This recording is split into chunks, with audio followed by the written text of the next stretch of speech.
how are we going to be able to move forward together? And That's the question. That was the question. And so others feel the same way that you do, but they also want to be part of the solution. Right. Do you want to be part of the solution? Love that. Find the highest and best use of you.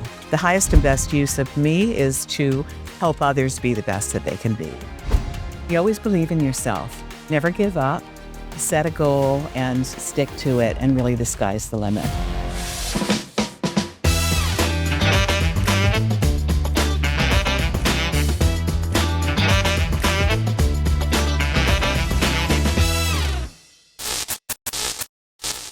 Hello, RWorld. Welcome back to another episode of RWorld Talk. I know I say this regularly, but we've got a very special treat for you today.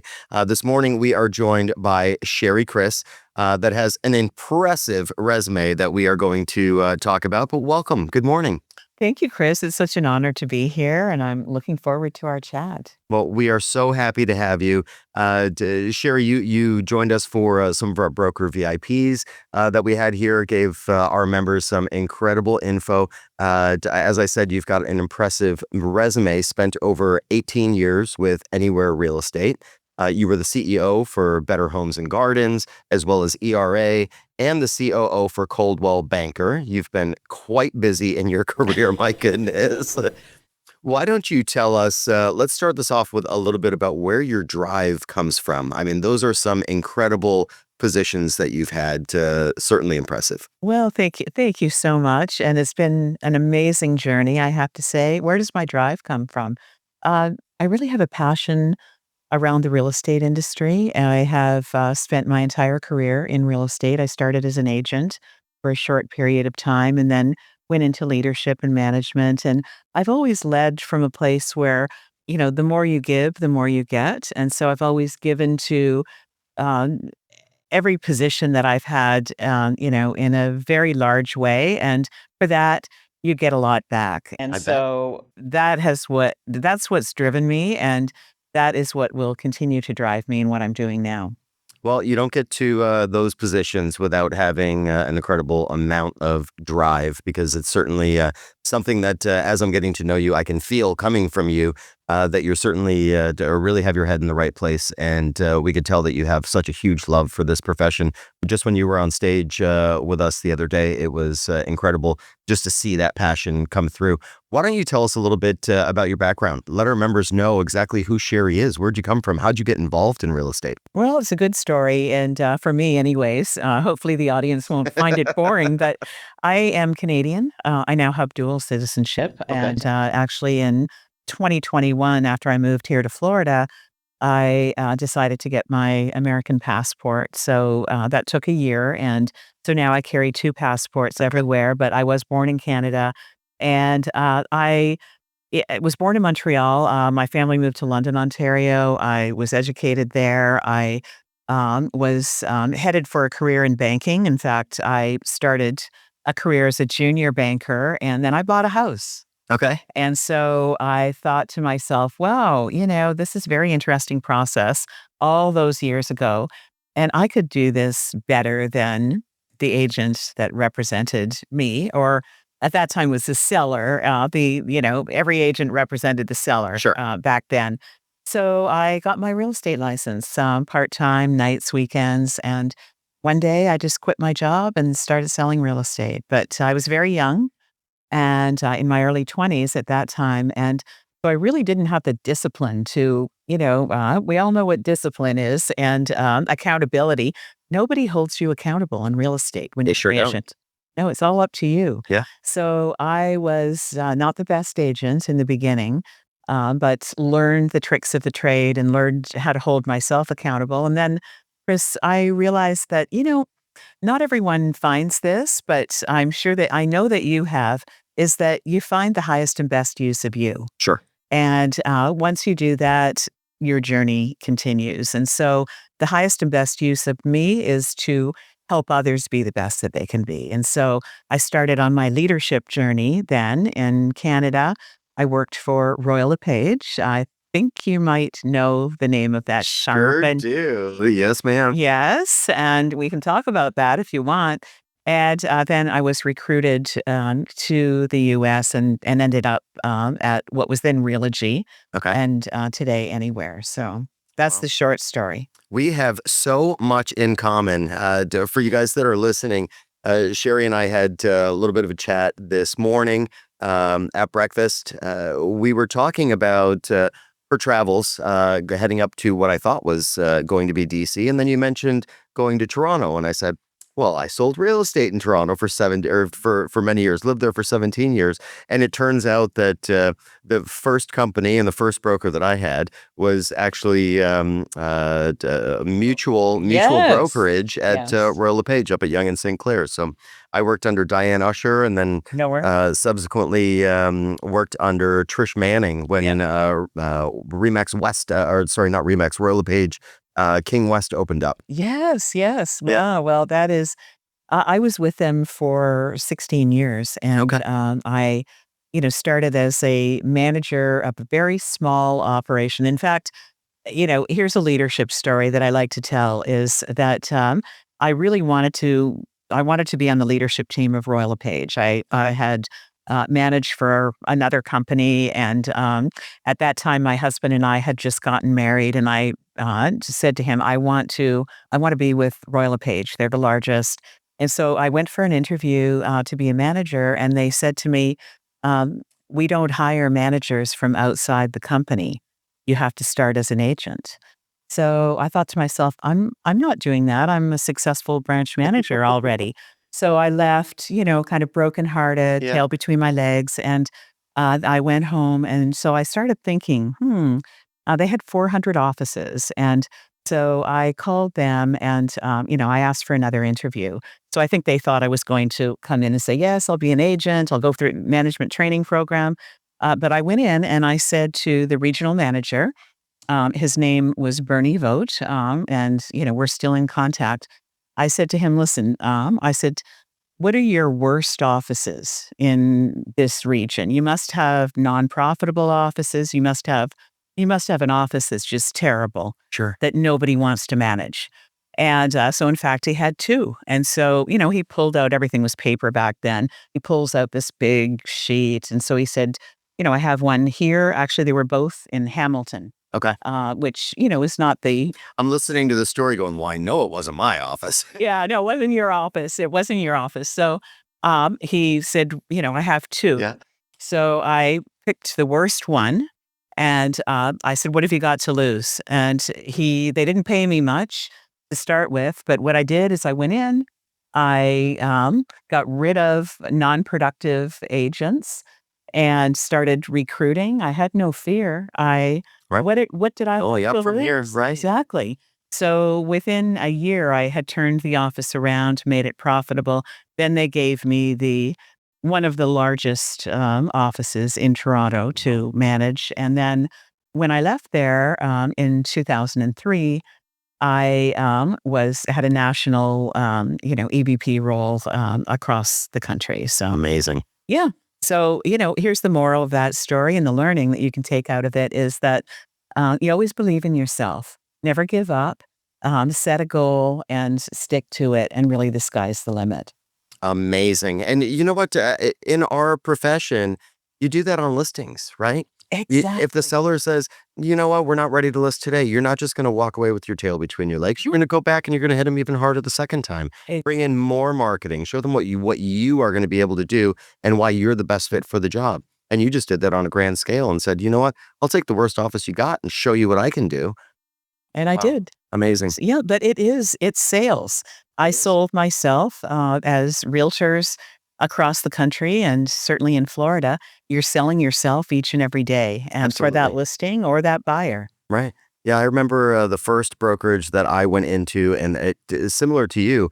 I had bought my first condo in downtown Toronto, right at the corner of Yonge and Wellesley, No. and the agent that had worked for us, fantastic agent. She did a great job, and I just thought, my goodness, like the job that she is doing and the fun that we've had going out with her to find the lifestyle that we wanted to live. I said, that's what I want to do for a living. And went and I tried to sign up with a brokerage that I will not name. And they told me no. They said, I'm sorry, you're too new and we don't train people like you. And I was young. I was young like you. I was just in my 20s. And I said, well, I'm not just going to stop there. And I went knocking on every door in town until Diane Usher said, absolutely. I'm going to take you on. I'm going to mentor you and we're going to make you the best agent in the business. That's awesome. That was a long, long time ago. So you were supposed to be retired at this point, like spinning pottery or something. So, like, No, I told you earlier, taking art classes at the Four Arts, okay, in Palm Beach, right. but yeah, that was not meant to be. So yeah, I mean, instead, you're now transitioning into a new role with Nakia Wright as an independent consultant Yes. for Nakia, who is the CEO of NAR. What most excites you about that new role? Because it's got to be something that's really getting you going in order to bring you to bring you back out to play with us all again. Well, I actually retired officially December 31st, Okay. and on January 6th, I started, at You NAR, had and 6 days so, I off. had 6 days off, and, Nakia reached out to me last summer, almost a year ago, and so she said, some people told me we should talk, and it was large brokers that I knew, and I know a lot of people within the industry having been in it for so long, Sure. and, so I said, "Okay," so we started talking, and I told her I can't do anything right now because I'm engaged with a company I was actually consulting with anywhere for a year and a half. Okay. And so she said, "Well, when does that end?" So I told There's her, the and persistence yeah, that we that love. was we love that Yeah. about her. And so here's what I loved about her is that first of all, there was a problem to solve, as we all know in this industry.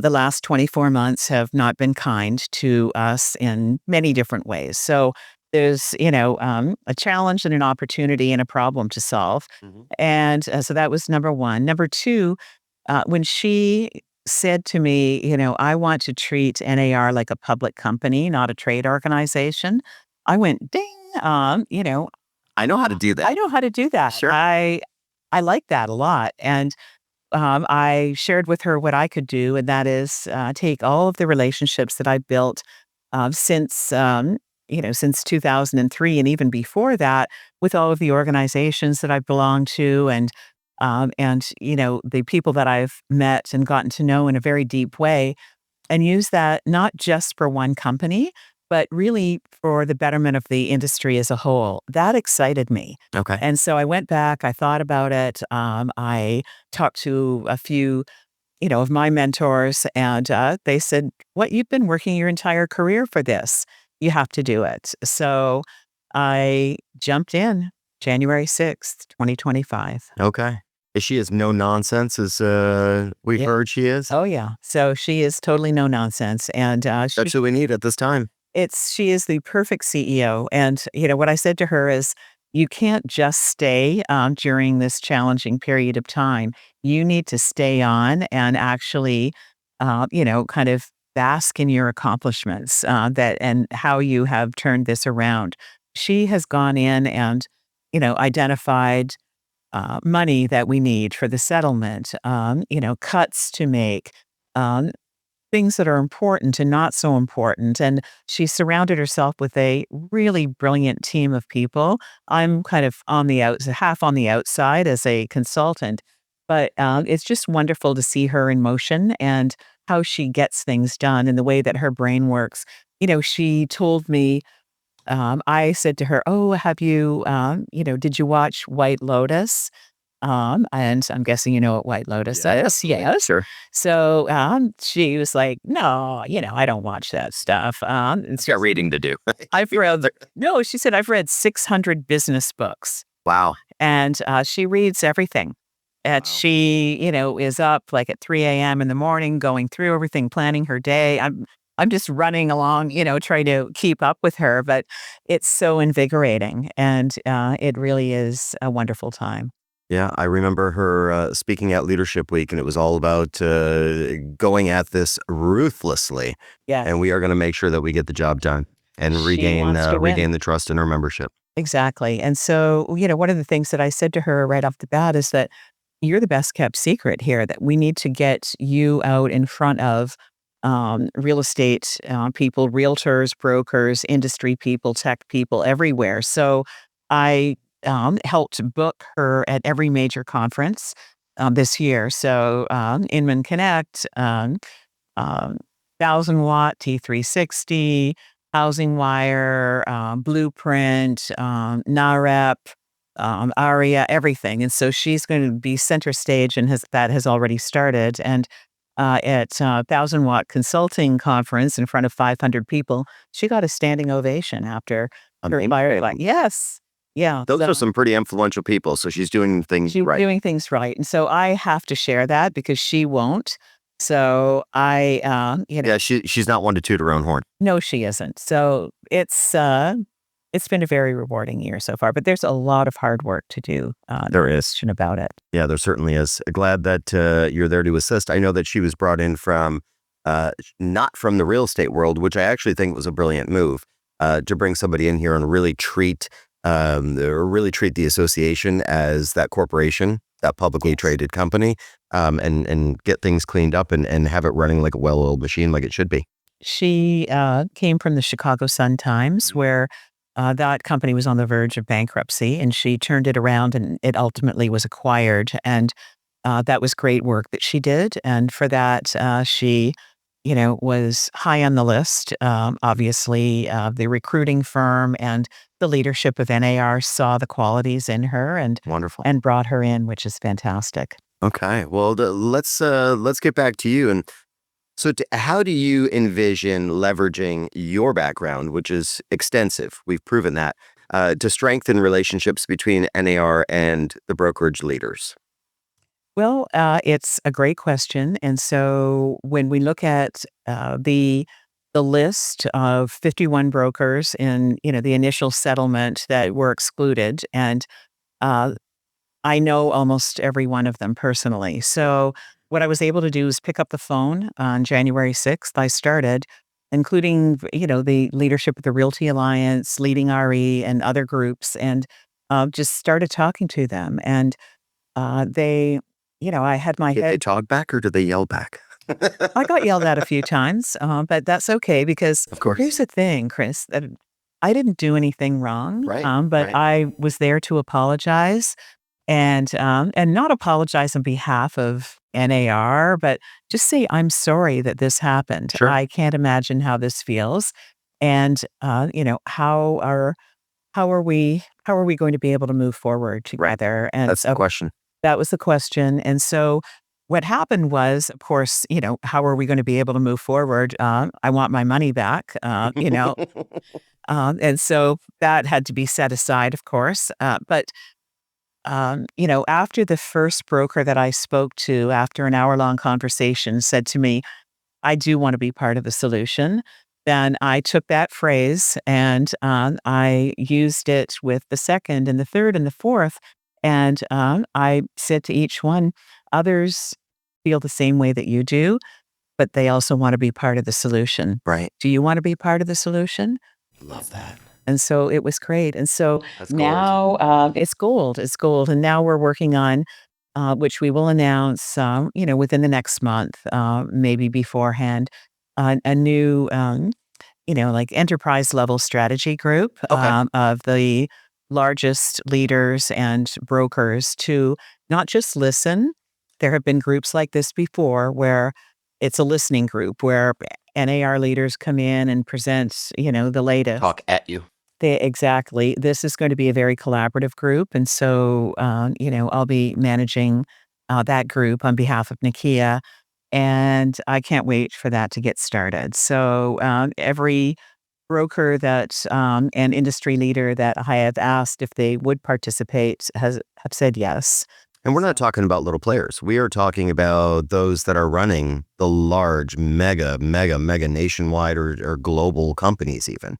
Correct. I'm not going to give any names yet Right. because it's But these are the public, people that you need to get that information from. these are the people You that need their Right. feedback. We need their feedback. We need their expertise. And, with Nakia wanting to run this like a business, we need business expertise from Absolutely. those who are actually running real estate companies, whether they own them themselves or they're running, a large national or global company.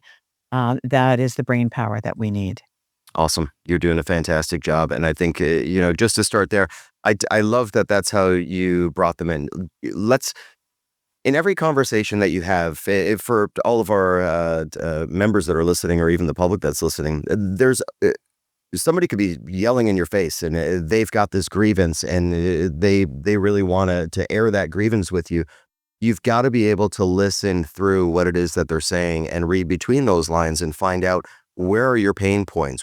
How is this hurting? What could we do to solve the problem? So even through all of the complaining, there's little nuggets in there that you've got to listen out for. And I'm sure that you did a fantastic job with sort of picking those things out and turning it back on them to say, okay, now I understand what your pain points are. Would you like to be part of the solution to the problems that we are all facing right now? And I just think that was a brilliant way for you to go about it, to have those conversations. Well, thank you for saying that. And what I will say is it was an authentic way to go about it because that it's the truth, Right. basically, and it's a question that needed to be asked, and it was in most cases, answered where I was happy in serving Nakia and the leadership team as well. So it's been a great 5 months. Yeah, everybody was hollering for a very long time, but let's get down to brass tacks and figure out the solution here.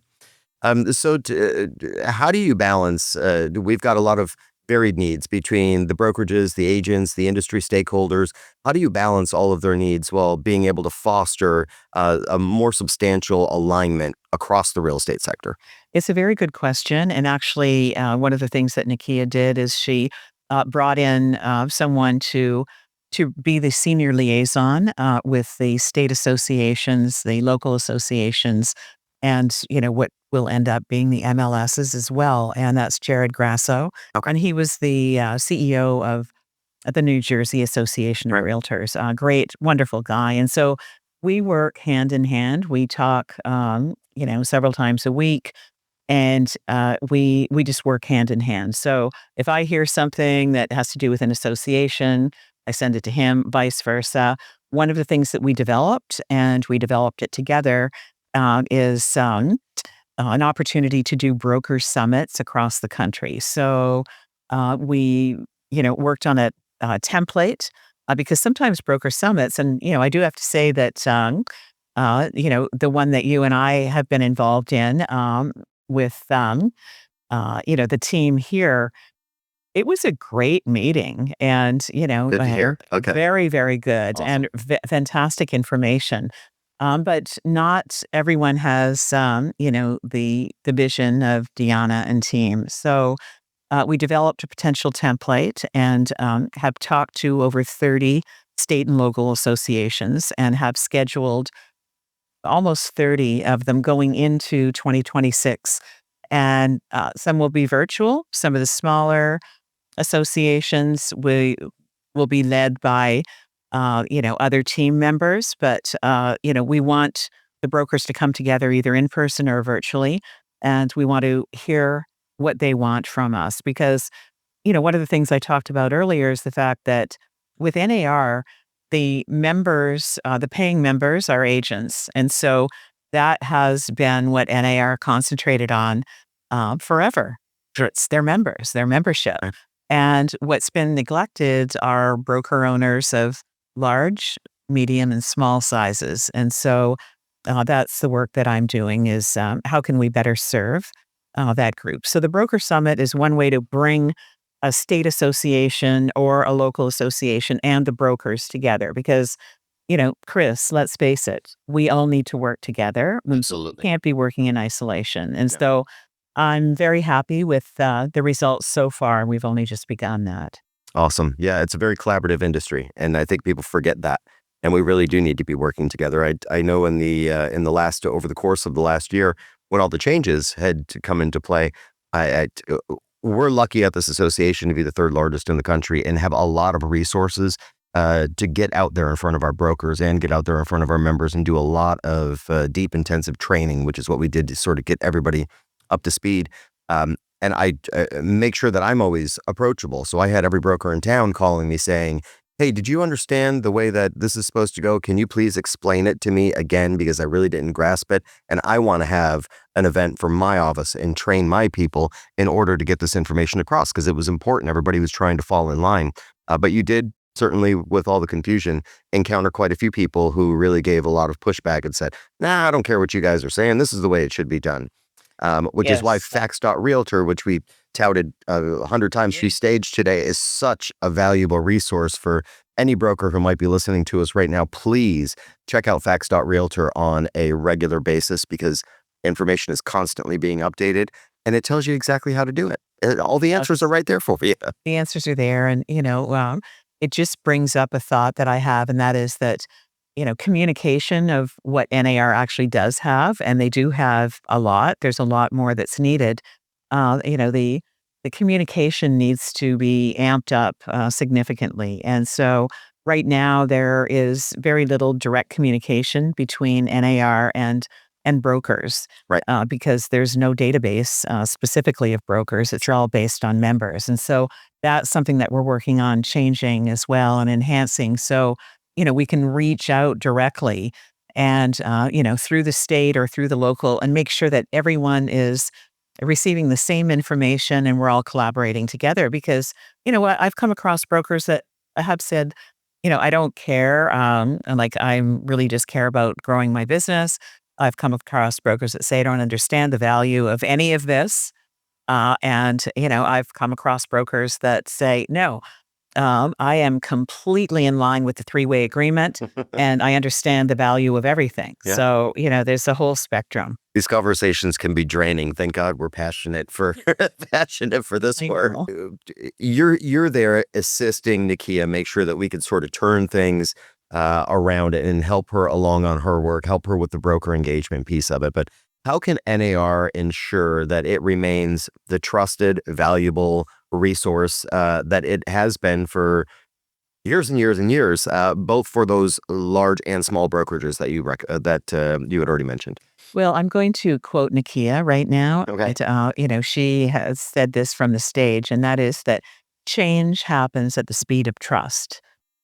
And Love that that. is, I love that. And what that means to me is that we first have to build trust, and before we can change. Sure. And so that is job number one right now. And trust has been lost. So it's a long road ahead, but one that I know we can achieve in time. And one is, just to backtrack, making sure that she's out there as the consistent and constant face of NAR. And the more people that hear what she has to say and get to know her through her presentations and fireside chats, that's one way of building trust. The other is to demonstrate that we actually, are able to do what we say we're going to do and move forward effectively. Another is to listen to the brokers and listen to everyone. Listen to what they say. They say things like, NAR is too cumbersome. Why are there so many directors? You hear this all the time. Yes. And nothing ever changes. What do I get for my money? These are all simple questions to answer, but we have to hear what everyone, wants to know more about first. Yeah. The way that I've answered that question in the past, whenever somebody says, well, what does NAR do for me?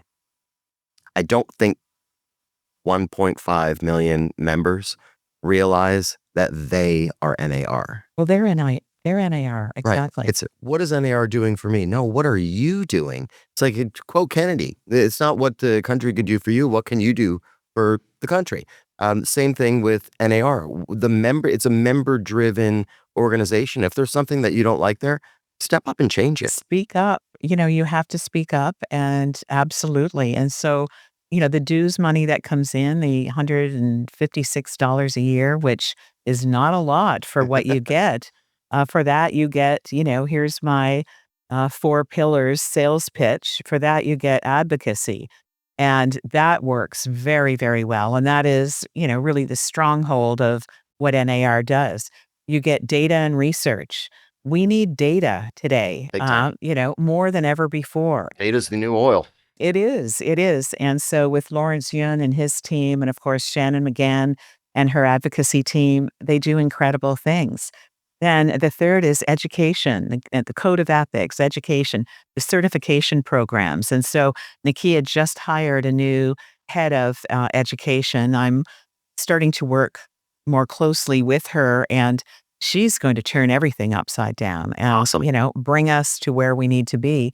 And then the fourth is technology.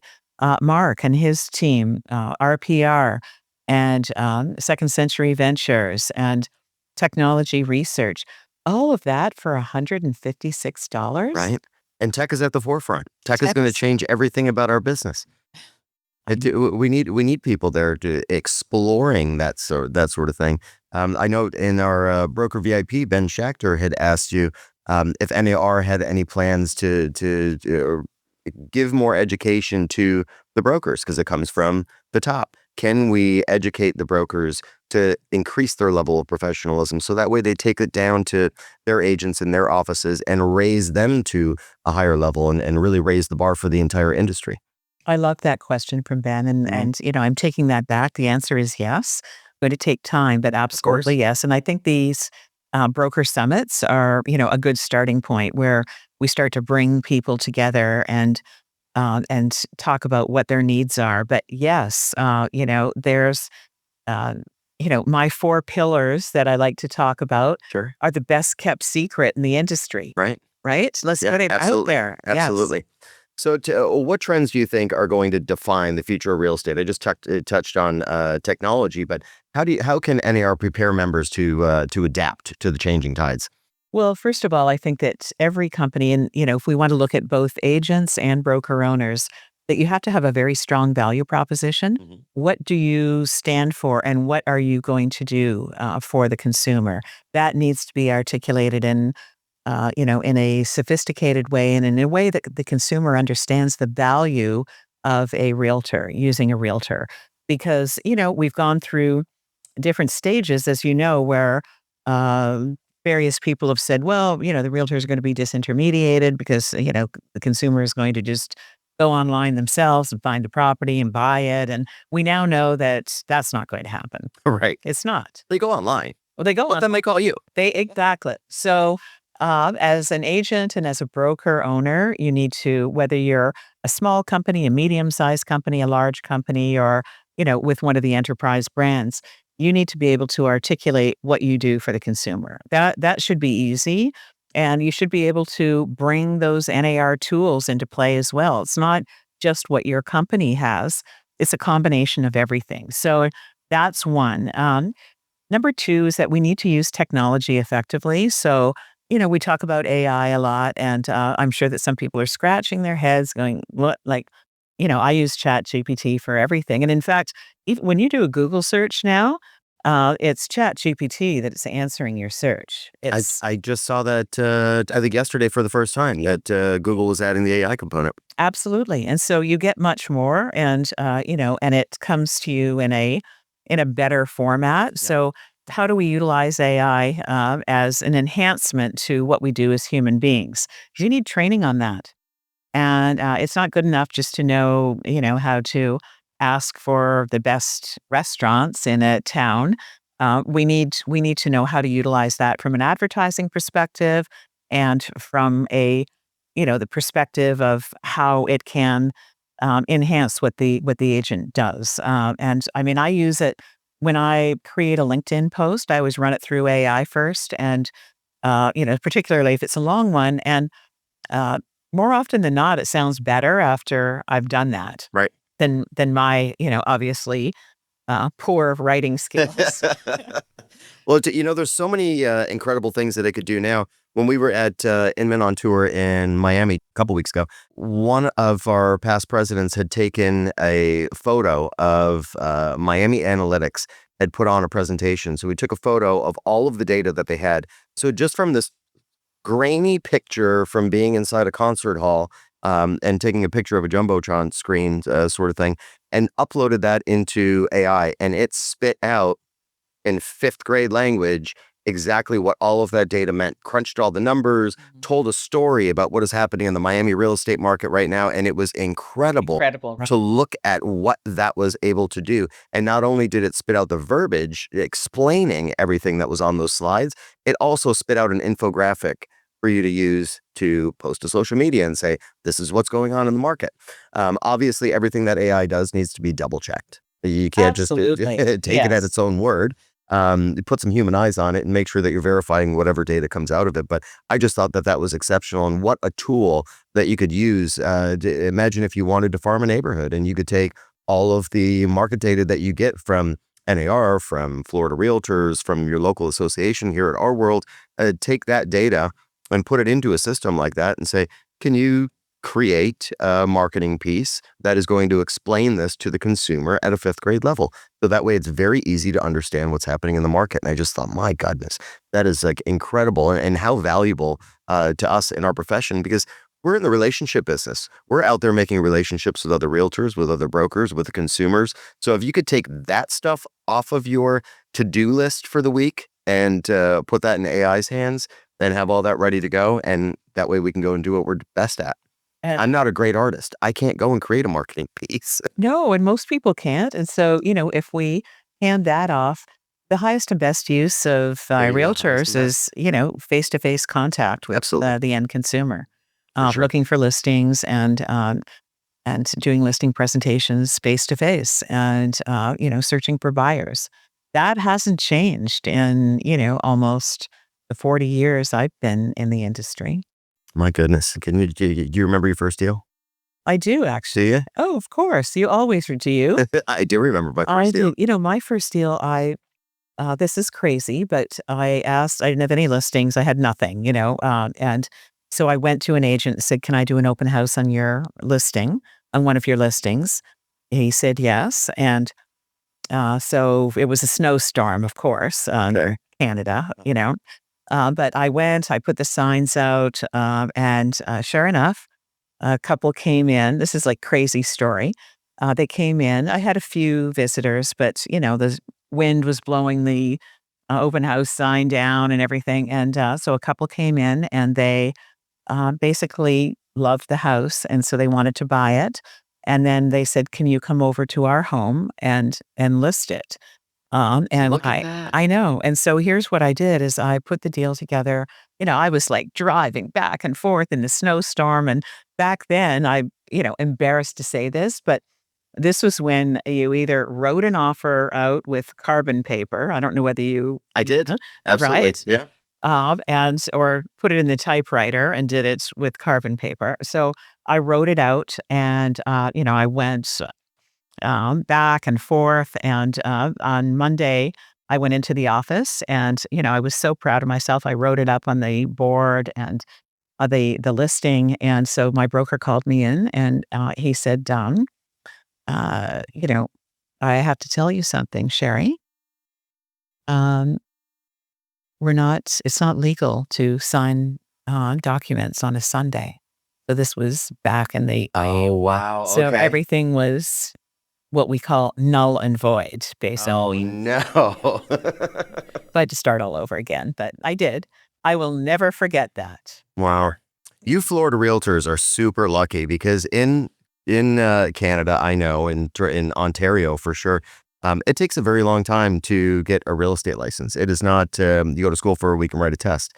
So we actually have to write out, all of we've got to know that contract front to back, and you've got to be able to write your conditions precedent, your conditions subsequent, and know all you've got to be able to create an amortization table Yep. from scratch with Yes. a pen.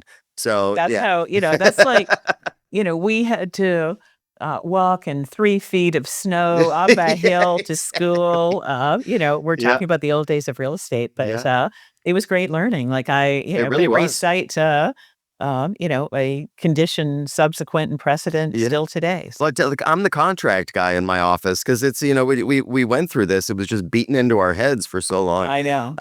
That's very funny. Yeah, I remember those days in my first handwritten offer at the bar at the Sutton Place Hotel. I had met my customer, and me and my customer were at one end of the bar, and the seller and their listing agent were at the other end of the bar, and I just kept running back and forth.